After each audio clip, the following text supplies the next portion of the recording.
Hoy es 1 de julio y hay varias cosas para evocar de este 1 de julio.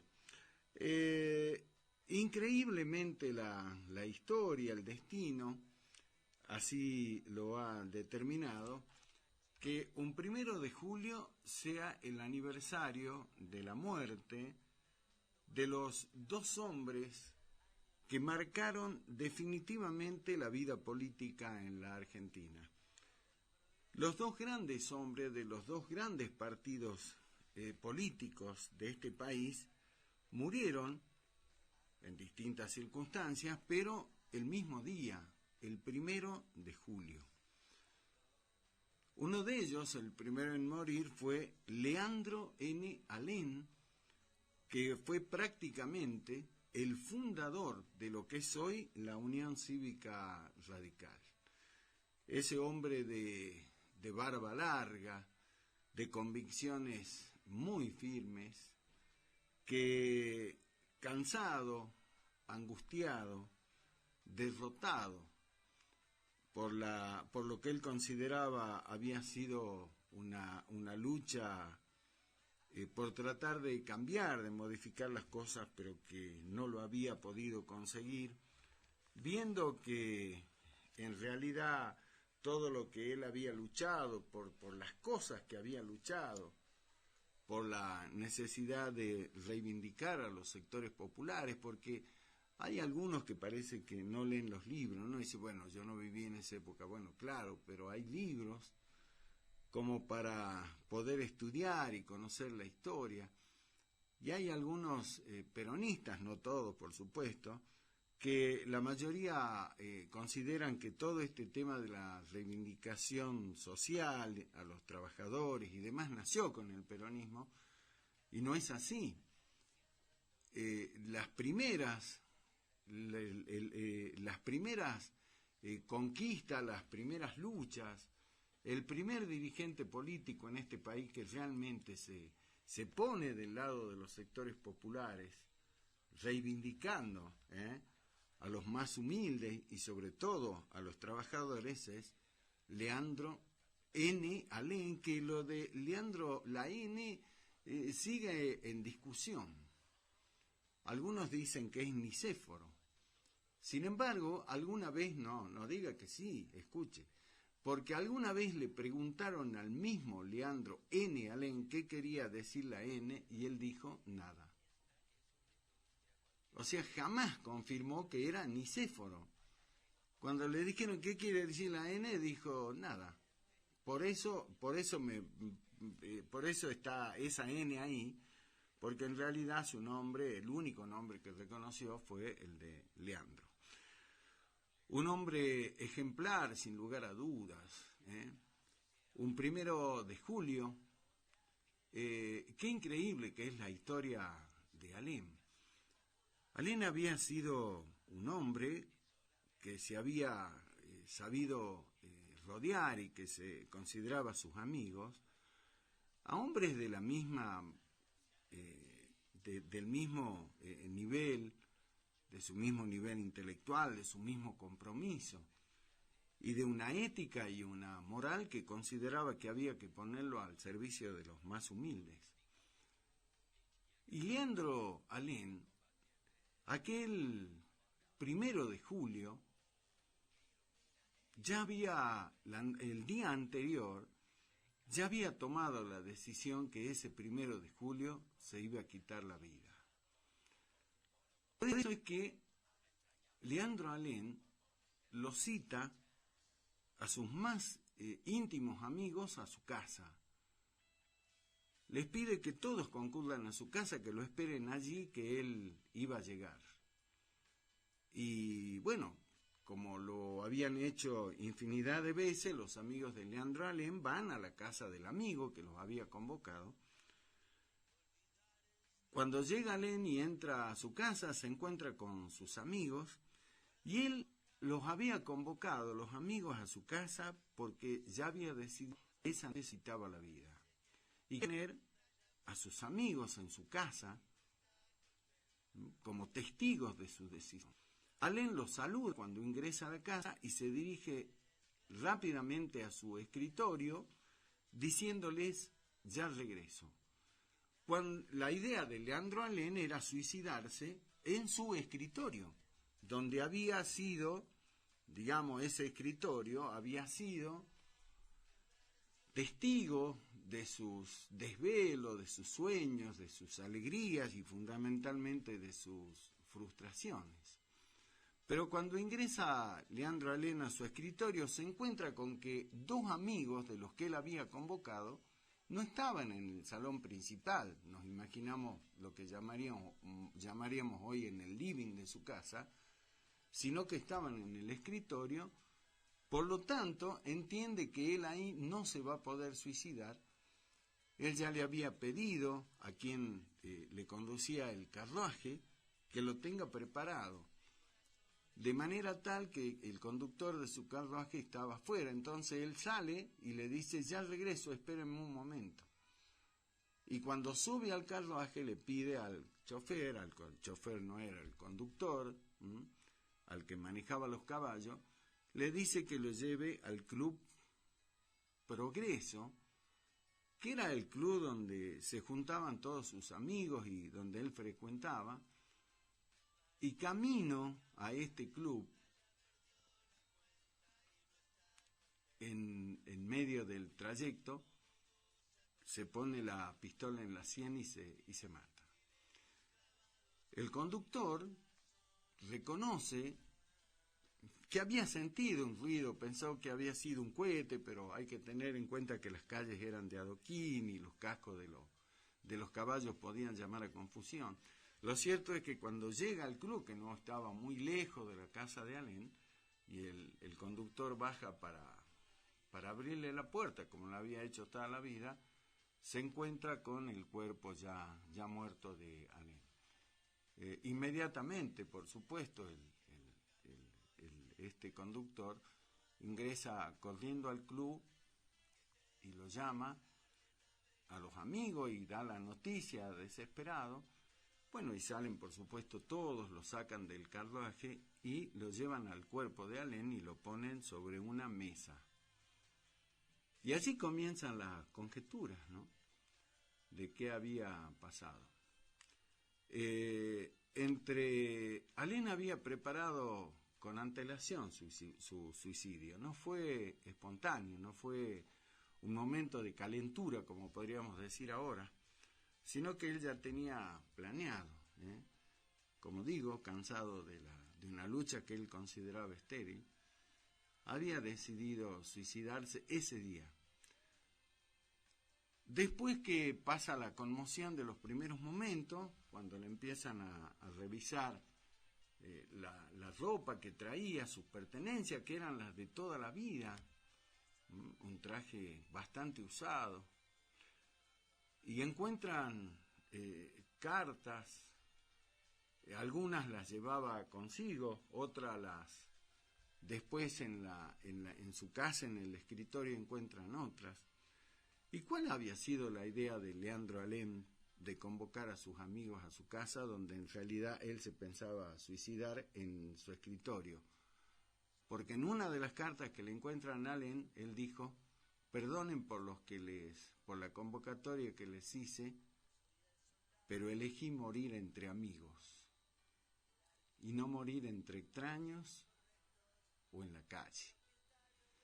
Sin embargo, el destino había querido que no pueda cumplir lo que había sido su suicidio planificado, pero finalmente en ese club al que él frecuentaba prácticamente todos los días, allí también se encuentra entre amigos.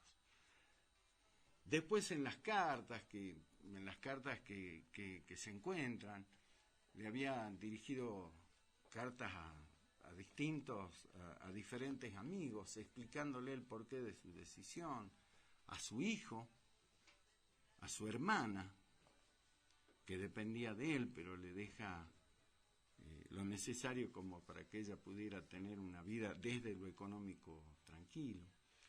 Y fundamentalmente el legado histórico que él le deja a los radicales. y que es, sin lugar a dudas, la máxima, la máxima más importante, que muy pocas veces después los radicales la han cumplido, y aquella famosa frase que dice que se quiebre pero que no se doble.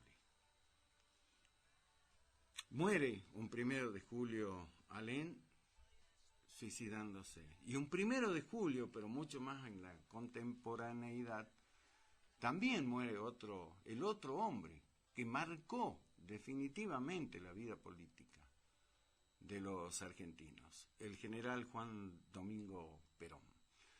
Perón muere, como todos sabemos, porque la historia es más reciente. Muere de muerte natural, podríamos decir, aquejado ya por sus años y por tantas vicisitudes de su vida, muere aquel 1 de julio. Y bueno, la historia de Perón, como digo, es más contemporánea, por eso se la conoce más, pero sin embargo, Alem, muriendo mucho más antes que Perón, deja establecido, y hoy estamos en el siglo XXI, y su partido, la Unión Cívica Radical, al igual que el peronismo, con muchos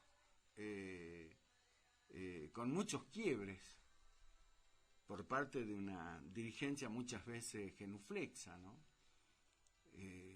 No supo mantener aquel principal legado de Alem. Y lo mismo en el peronismo, ¿no? Con el tema de las 20 verdades y el tema de las traiciones, ¿no? Que en algún momento en el peronismo decían que había tantos traidores que se iba a permitir solo uno por agrupación, ¿no? Porque dice, traidores sí, pero solo uno por agrupación. Lo cierto es que más allá de eso, el 1 de julio es la fecha para recordar la partida de estos dos grandes hombres de la política. Fueron los que crearon la política en Argentina. Los dos grandes partidos que siguen todavía vigentes. Seguramente después de esta elección habrá que tallar y dar de nuevo. Aquellos partidos como lo concibieron Alem y como lo concibió Perón, hoy ya no existen. Hoy ya no existe la Unión Cívica Radical en términos concretos. El sello está. El peronismo tampoco existe como tal. Queda la figura enorme de Perón, de Evita. En el radicalismo queda la figura de Alem, queda la figura de Irigoyen, de Ilia, de Alfonsín, de Balbín. En el peronismo otro tanto, ¿no? Con tantas figuras importantes, como la del doctor Miguel Ragone, por ejemplo, acá en Salta, o la del doctor Arturo Oñativi, en el caso de los radicales. Pero los partidos, así como lo concibieron ellos, al peronismo de Perón y al radicalismo de Alem, hoy ya no existen. Pero bueno, hoy los recordamos y lo evocamos. En el caso de Perón, que Perón también deja una frase, porque Perón, a lo largo de todo lo que había sido su vida política, él había creado una de las frases que quedó para los tiempos, de las muchas, ¿no? Que él hablaba de que para un peronista no podía haber nada mejor que otro peronista. Y antes de morir, Perón cambia el peronista por el argentino y dice, para un argentino no debe haber nada mejor que otro argentino. Cuando hace eso ya era tarde, ¿no? El país, la sociedad estaba absolutamente quebrada, dividida. La figura de López Rega por un lado, los montoneros por el otro. Bueno, ya era una sociedad quebrada, agrietada, podríamos decir. Así que bueno, hoy lo evocamos a los dos grandes políticos argentinos, Leandro Alem y Juan Domingo Perón. Y después, viniendo mucho más cerca, en el tiempo y en los afectos, al menos para nosotros, para mí en particular, hoy recordamos la figura de quien fuera nuestro compañero de tareas, Este 7 PM hace 13 años nacía acá en FM Pacífico. Y ese 7 PM, que lo empezamos con la señora Lorena Vaca, tenía 2 móviles, el de Ariel Luna y el de Sergio Hurlingham Mercado. Y Sergio Hurlingham Mercado arrancó la vida periodística siendo móvil de nuestro programa de 7 PM.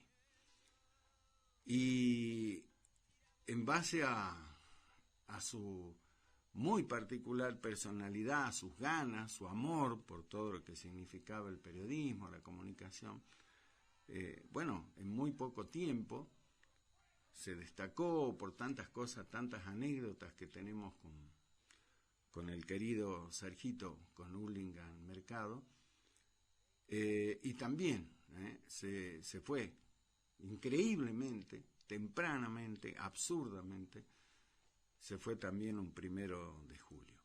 Por eso es que, en homenaje a su figura, para evocarlo, para tenerlo siempre presente, porque se supo ganar el cariño y el respeto de todos los periodistas, el día 1 de julio se ha instituido en memoria de él aquí en Salta como el Día del Cronista de Salta, o el movilero, como se dice habitualmente. Hoy es el Día del Movilero, en homenaje y en recuerdo de nuestro querido Sergito Hurlingham Mercado. Así que para Roxana, para su esposa, para sus hijos, por supuesto que a esta hora le están haciendo una misa. Desde acá, el abrazo, y el decirles que Sergio siempre va a estar presente, donde haya un periodista, donde haya un móvil, porque en eso de móvil hay anécdotas fabulosas realmente, de lo que nos traía Sergio como móvil para 7 PM. Así que el recuerdo también para el querido Sergito, seguramente debe estar haciendo nota, allá lo debe estar volviendo loco a los políticos que ya se han ido, con los que seguramente hará largas tertulias hablando de política. Así que el recuerdo también para el querido Sergito Mercado, para Hurlingham. Así que bueno, 1 de julio, como decía, una fecha cargada de recuerdos, ¿no? De lo que es la historia grande de nuestro país, y en el caso de Hurlingham, alguien a quien hemos querido mucho y hemos compartido muchas cosas. Así que Dios lo tenga a su lado siempre.